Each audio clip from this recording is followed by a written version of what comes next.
kita ingin membuat badan usaha milik NU, BUMNU.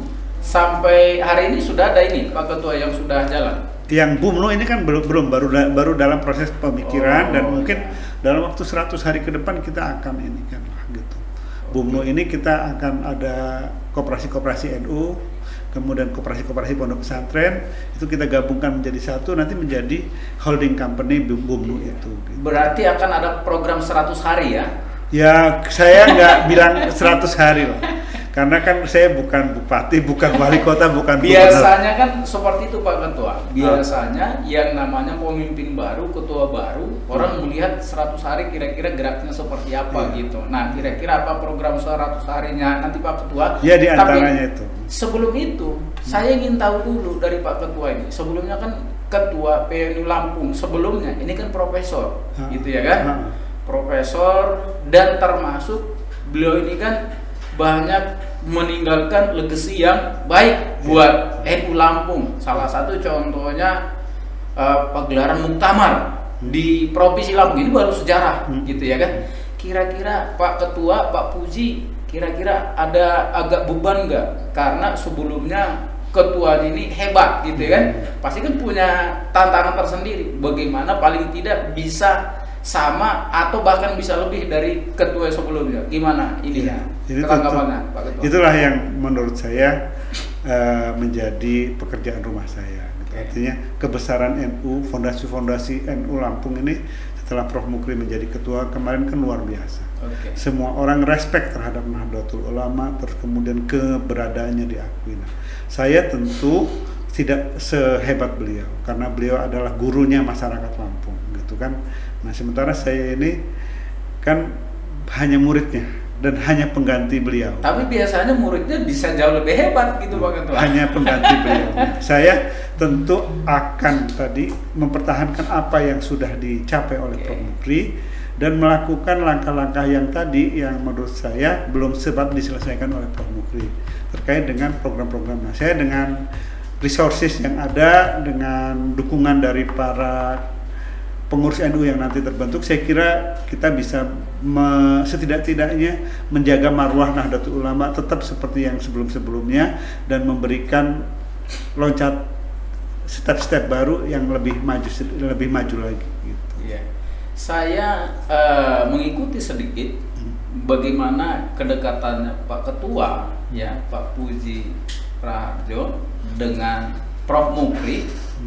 Saya sendiri yakin pasti Pak Ketua ini juga nggak kalah hebat dari ketua sebelumnya gitu. Ini Bang Hotang ini analisisnya terlalu kelebihan itu. Nah, tadi kemudian Pak Ketua kan kita bahas soal program 100 hari. Walaupun ini bukan pemerintahan, ini sebuah organisasi, memang itu sudah seperti budaya gitu ya. Orang menanti apa sih kira-kira terobosannya gitu ya kan di 100 hari pertama. Ini apa yang kira-kira nanti akan diprioritaskan ini Pak Ketua? Ya itu tadi Bang Hotang, 3 hal tadi. 3 hal lagi yang terkait dengan pendidikan, kemudian ekonomi dan kesehatan. Nah, kalau untuk 100 hari pertama mungkin saya belum sampai di bidang kesehatannya. Tapi di bidang pendidikan dan bidang ekonomi. Tadi kalau bidang kesehatan nantilah itu PR-nya agak panjang gitu. Kalau yang kesehatan dan ekonomi dan pendidikan itu saya kira sudah kelihatan sekali gitu. Artinya kalau di bidang ekonomi nanti mungkin dalam waktu tidak terlalu lama kita akan groundbreaking untuk pembangunan asrama mahasiswa itu yang ITS NU sama ruang kelas baru itu biar kelihatan lah bahwa kita ini kerja gitu. Kemudian yang kedua untuk yang holding company yang badan usaha milik NU BUMNU itu juga kita setelah pelantikan nanti kan akan segera kita launching gitu. Karena ini bagian-bagian yang menurut saya lebih mudah kita selesaikan lebih awal.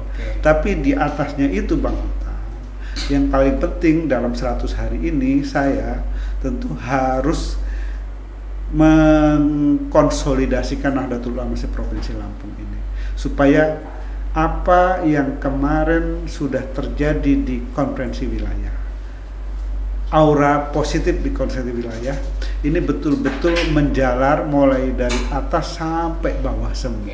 Ada optimisme dari NU di Provinsi Lampung. Itu yang menurut saya dalam 100 hari pertama ini harus saya jaga.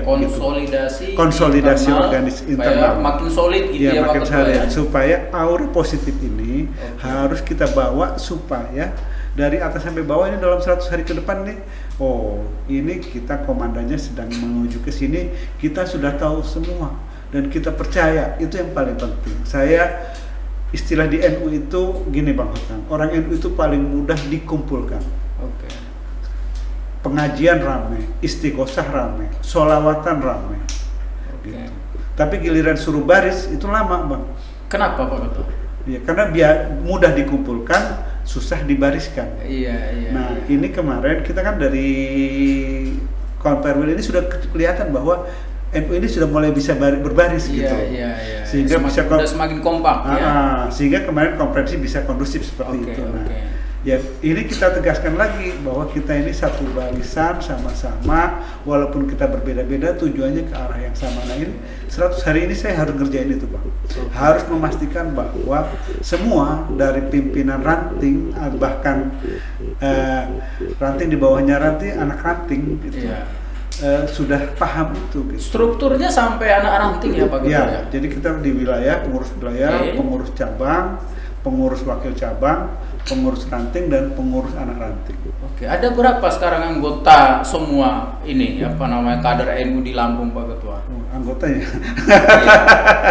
Tentu kalau kita belum punya database yang tentang anggota itu, tapi ketika ditanya di survei, ini kan anggota masyarakat di Lampung ini 80% itu kalau ditanya amaliyahnya apa? Amaliyah NU. Iya. Hanya sedikit yang tidak NU. Termasuk Bang Hotang ini kan NU cabang protes. Cabang ya? Iya, betul. Tinggal KTA-nya lagi.